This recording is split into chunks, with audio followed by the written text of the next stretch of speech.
The Killing Floor franchise for us has always been about that power fantasy. The feeling that it's almost out of your control, and sometimes is completely out of your control and turns into complete mayhem.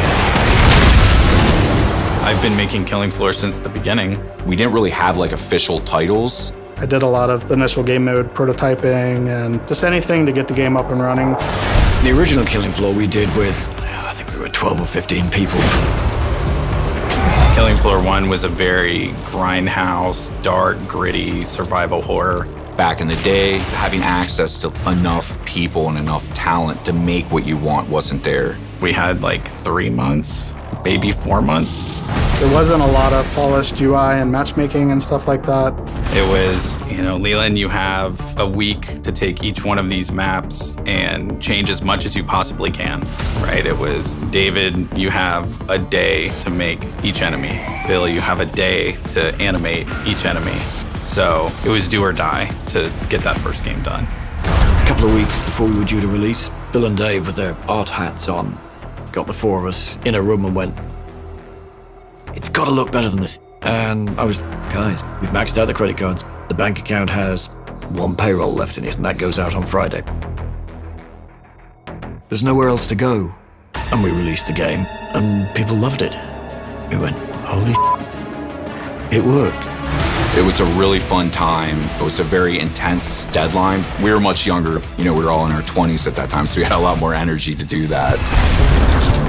The Killing Floor 2, we got to step it up a bit. I think we were at about 45, 50 people at that point. David Hensley was the creative director on the project. I was heavily involved in the animation and all the little details that we didn't feel other first-person shooters at that time had.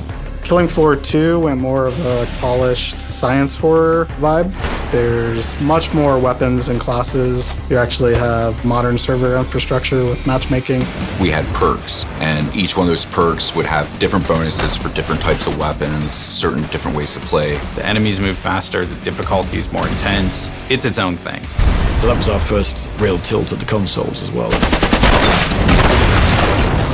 I've been a fan of Killing Floor for quite some time. I was working on another game. One of the other character artists says, there's a game I want to try with you guys. And I was like, all right, I'm down. I like monsters. So during crunch, that artist would be like, you're from Georgia, right? Wouldn't it be crazy if you worked on that one day? So that was my introduction. One of my thoughts when I was given the opportunity to lead the team is that Killing Floor was a bit of a cult hit.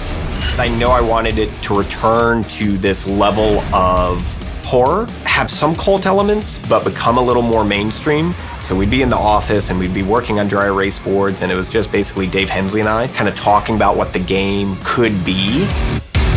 And then COVID hit, and I was like, we're gonna work remote. So all of a sudden there wasn't just like Atlanta, Roswell as this hub for it, and we could open the floodgates to people that wanted to be a part of the team.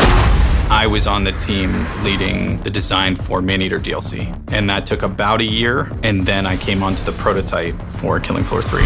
You get to start with an idea, make something a reality, and then play it, and say, hey, do we want to iterate on this more, or do we want to try something different?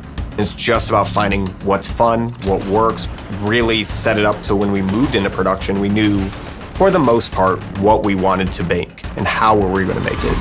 Everything's gray box, just the simplest possible representation of each thing, except gun sights, that has to be accurate. Within a week, I had a pretty strong idea of what the teaser trailer would look like when we first announced. It was still feeling like a Killing Floor title, while at the same time elevating it. I think Tripwire is definitely the house that Killing Floor built at this point.